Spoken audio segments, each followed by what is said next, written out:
அஸ்ஸலாமு அலைக்கும் வரஹ்மத்துல்லாஹி வபரகாத்துஹ். அல்ஹம்துலில்லாஹி ரப்பில் ஆலமீன். வஸ்ஸலாத்து வஸ்ஸலாம் அலா அஷ்ரஃபில் அம்பியா இவல் முர்சலீன் நபீனா முஹம்மதின் வஅலா ஆலிஹி வஸஹ்பிஹி அஜ்மஈன். அன்புள்ள இஸ்லாமிய சகோதர சகோதரிகளே, இந்த ரமதான் மாதத்தில் நாங்கள் தவிர்ந்து கொள்ள வேண்டிய முக்கியமான ஒரு காரியத்தில் ஒன்றுதான் பிறருக்கு அநியாயம் செய்வது. ரமதான் மாதத்தில் மாத்திரமல்ல, எப்பொழுதும் நாங்கள் யாருக்கும் அநியாயம் செய்யக்கூடாது. எந்த ஒரு காரணத்தை கொண்டும் நாங்கள் அநியாயம் செய்யக்கூடாது. குறிப்பாக இந்த ரமதான் மாதத்தில் நாங்கள் யாருக்கும் அநியாயம் செய்யக்கூடாது. இஸ்லாம் எங்களுக்கு எப்பொழுதும் நன்மையான விஷயங்களை தான் கற்றுத்தருகின்றது. நன்மையான விஷயங்களின் பக்கம்தான் எங்களுக்கு என்ன செய்கின்றது? இஸ்லாம் வழியை காட்டி தருகின்றது. நீங்கள் ஒரு முஸ்லிமுடன் எவ்வாறு நடந்து கொள்ள வேண்டும், ஒரு முஸ்லிமை கண்டால் அவருடன் எவ்வாறு பேச வேண்டும், எவ்வாறு அவருடன் நடந்து கொள்ள வேண்டும், எல்லா விஷயங்களும் எங்களுக்கு இஸ்லாம் கற்றுத்தந்திருக்கின்றது. ஒரு முஸ்லிமுக்கு நீ அநியாயம் செய்யக்கூடாது, ஒரு முஸ்லிமுக்கு உதவியாக இருக்க வேண்டும். இப்படி ரசூல் ஸல்லல்லாஹு அலைஹி வஸல்லம் அவர்கள் எங்களுக்கு நிறைய இஸ்லாமிய நல்ல போதனைகளை எங்களுக்கு கற்றுத்தந்திருக்கின்றார்கள். ஆனால் கவலையான விஷயம் என்னென்றால், சிலர் என்ன செய்கின்றார்கள்? பிறருக்கு அநியாயம் செய்வதிலே அவர்களுக்கு குறிக்கோளாக இருக்கின்றார்கள். பிறருக்கு அநியாயம் செய்துவிட்டு அந்த அநியாயத்தை செய்த பின்னால் இவர்கள் என்ன செய்கின்றார்கள் என்றால், அதிலே என்ன செய்கின்றார்கள்? மன நிம்மதி அடைகின்றார்கள். நான் அவனுக்கு இந்த அநியாயத்தை பண்ணிவிட்டேன், அவன் இப்பொழுது என்ன செய்கின்றான், அந்த நான் செய்த அநியாயத்தை அவன் அனுபவித்துக் கொண்டிருக்கின்றான் என்று சொல்லி இவர்கள் மன ஆறுதல் அடைகின்றார்கள். இதில் இஸ்லாத்திலே மிக பெரிய குற்றம் என்பதை நாங்கள் தெரிந்து கொள்ள வேண்டும். ஏனென்றால் அல்லாஹு தஆலா சொல்வதாக ஹதீஸுல் குதீஸிலே பதிவு செய்யப்பட்டிருக்கின்றது. இன்னி ஹர்ரம்து துல்ம அலா நஃப்ஸி, இன்னி ஹர்ரம்து துல்ம அலா நஃப்ஸி. என்னுடைய அடியார்களே, நான் அநியாயம் செய்வதை எனக்கு நானே தடுத்து கொண்டிருக்கின்றேன். அல்லாஹ் என்ன சொல்கின்றான்?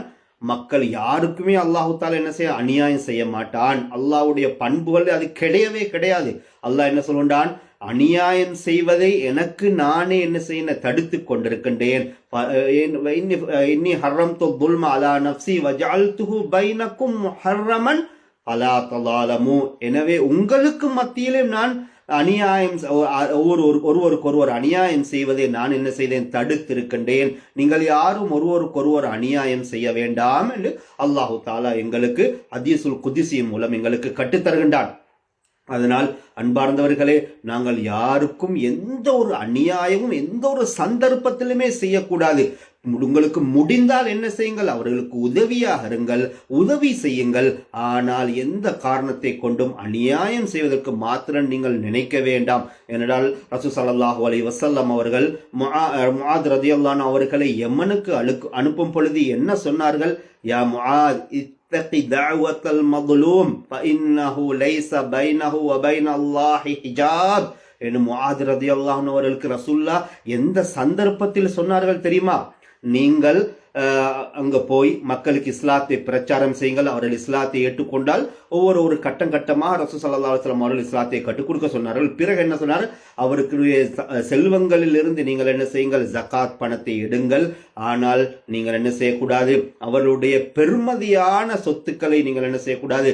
அநியாயமாக நீங்கள் எடுக்கக்கூடாது. பெருமதியான சொத்துக்கள் இருந்து நீங்கள் எடுக்கக்கூடாது. ஏனென்றால் அல்லாஹு தாலா அநியாயக்காரனுடைய துவாவை அல்லாஹ் ஏற்றுக்கொள்வான். அவருக்கும் அநியாயத்துக்கும் மத்தியில் எந்த திரையும் கிடையாது என்று முஆத் ரலியல்லாஹு அன்ஹு அவர்களுக்கு ரசூல் ஸல்லல்லாஹு அலைஹி வஸல்லம் அவர்கள் யமனுக்கு போகும் பொழுது என்ன செய்த சொல்லி அனுப்பின உபதேசம் தான் இந்த உபதேசம். என்ன உபதேசம்? இத்தகி தஅவத்தல் மظ்லூம், அநியாயக்காரனுடைய பிரார்த்தனையை நீ பயந்து கொள். ஏனென்றால் திரை கிடையாது. சகோதரர்களே, நாங்கள் ஒன்றை யோசிக்க வேண்டும். நாங்கள் பிறருக்கு அநியாயம் செய்துவிட்டு வேணுண்டால் எங்களுக்கு என்ன செய்யணும்? கொஞ்சம் மன நிம்மதி அடைவோம் நாங்கள். ஆனால் இன்னில்லை நாளை இல்லை, எப்பயாவது ஒரு நாள் அநியாயம் செய்தவர்கள் மாட்டிக்கொள்ளத்தான் போகின்றார்கள். ஏனால் அநியாயம் பாதிக்கப்பட்டவர் என்ன செய்வார்கள்? கண்டிப்பாக உங்களுக்கு எதிராக பிரார்த்தனை செய்வார்கள். அதில் எந்த சந்தேகமே கிடையாது. என்னடா 1-2 பேரை தவிர எல்லோரும் என்ன செய்வாங்க? இதை என்ன செய்ய எனக்கு செய்த அநியாயத்துக்கு கண்டிப்பா அல்லாஹ் அவனுக்கு தண்டனையை வேதனையை கொடுக்க வேண்டும், இந்த உலகத்திலே கொடுக்க வேண்டும் என்று அவர்கள் என்ன செய்ய அவருடைய பிரார்த்தனையில அடிக்கடி கேட்டுட்டு இருப்பார்கள். அப்ப இன்னும் இல்லை நாளை இல்லை அடுத்த நாள் இல்ல, ஒரு மாசம் கழிச்சு அல்லது ஒரு வருடம் அல்லது மரணத்துக்கு முன்னாடியாவது அவர் செய்த அந்த அநியாயத்தை என்ன செய்ய வேண்டும், அனுபவிக்க வேண்டி வரும்.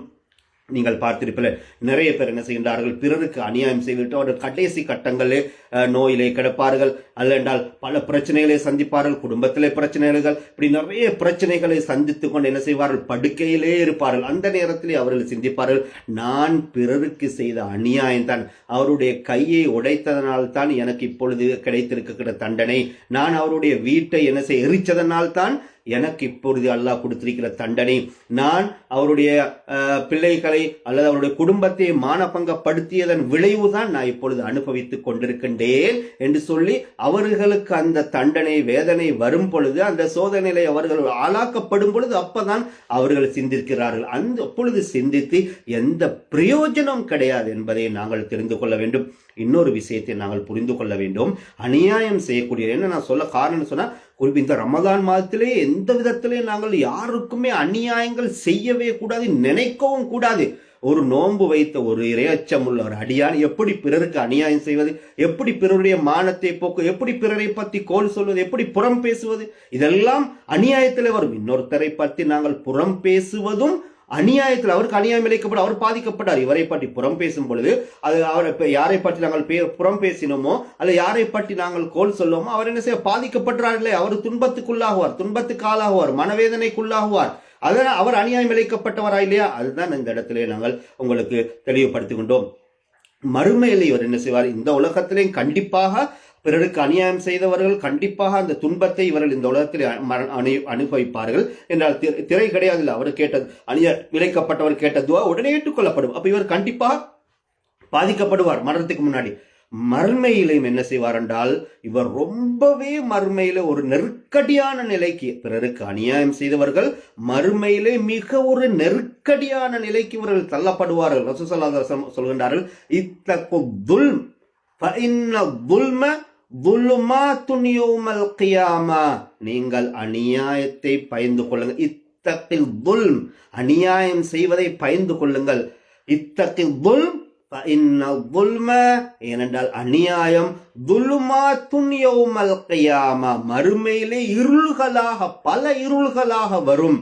அநியாயம் செய்தவர்கள் எப்பொழுதும் அவர்களுக்கு ஒளி கொடுக்கப்படாது, அவர்கள் இருளுக்கு மேல் இருளே இருப்பார்கள். எங்கே போவது, எங்கே வருவது, எந்த இடத்துக்கு போவது என்று தெரியாத அளவுக்கு அவர்கள் மிக இருளே மூழ்கி இருப்பார்கள்.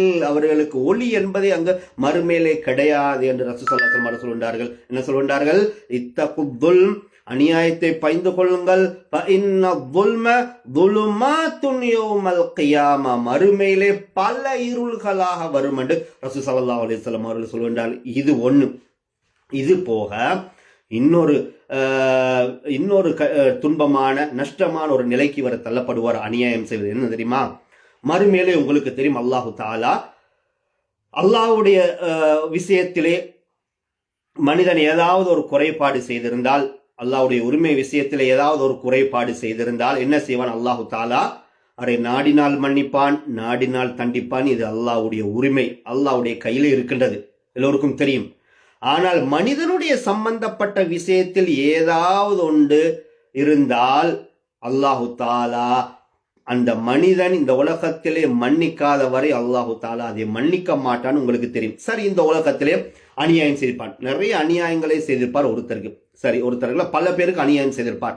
சரி, இவர் இந்த உலகத்திலே என்ன சில மரணத்துக்கு முன்னாடி அவர் மன்னிப்பு கேட்கவில்லை, அவர் மரணித்து விட்டார், அல்லது பாதிக்கப்பட்டவர் மன்னிக்கவில்லை இவரை. அல்லாஹ் மன்னிக்க மாட்டான், இவரும் மன்னிப்பு கேட்கவும் இல்லை.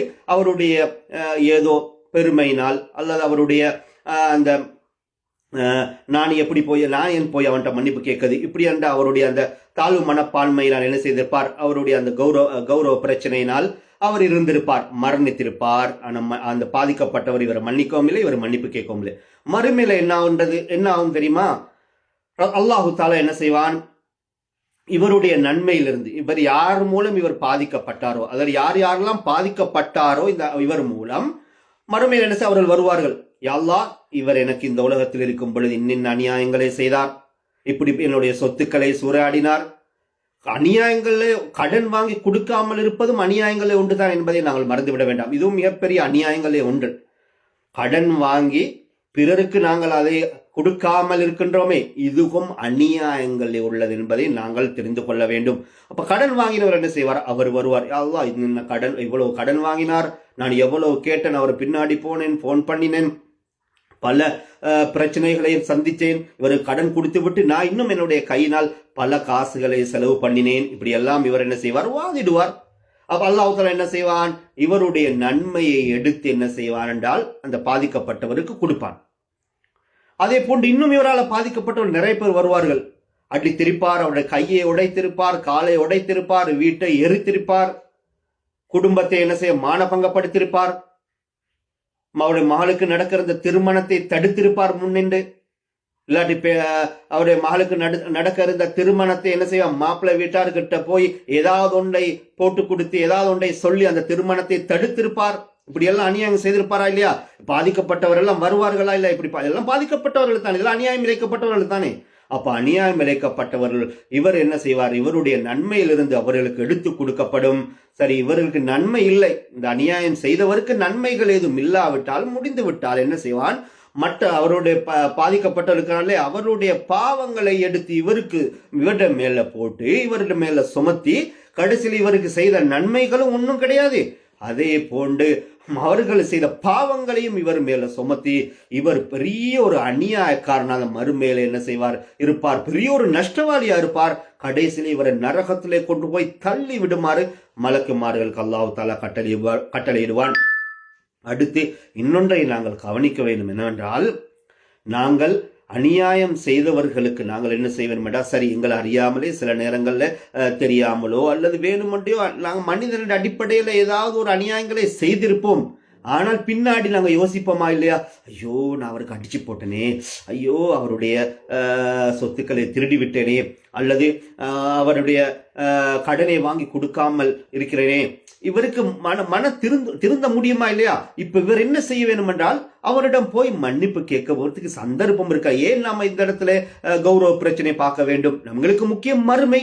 நான் மறுமையிலே சொர்க்கம் போக வேண்டும், அல்லாஹ் என்னுடைய பாவங்களை மன்னிக்க வேண்டும் என்று விரும்பக்கூடியவர்கள் கௌரவ பிரச்சனை பார்க்க வேண்டாம். பாதிக்கப்பட்டவரிடம் நீங்க அநியாயம் யாருக்கு செய்தீர்களோ அவர்களிடம் போங்கள். போய் என்ன செய்யுங்கள்? இப்படிதான் நான் தெரியாமல் என்ன செய்த உங்களுக்கு அடித்து விட்டேன், உண்மையில நான் இதை அடித்திருக்க கூடாது, நான் என்ன செய்யணும், என்னால முடிந்தது சொல்லுங்க, நான் செய்யறேன், என்ன நீங்க கண்டிப்பாக நீங்க மன்னிக்குவேன், இல்லைன்னா நான் மறுமல பாதிக்கப்படுவேன், இந்த உலகத்திலே நான் நஷ்டவாளியாக விடுவேன், அதனால் நீங்க செஞ்ச இந்த பாவத்தை இந்த செயலை நீங்க மன்னிங்கள் என்று சொல்லி அவரிடம் மன்னிப்பு கேட்கும் பொழுது கண்டிப்பா அல்லாஹ் தஆலாவுடைய உள்ளத்தை மாற்றி உங்களுக்கு மன்னிக்க அவருடைய வாயினால் மன்னிப்பு உங்களுக்கு கிடைக்கும்.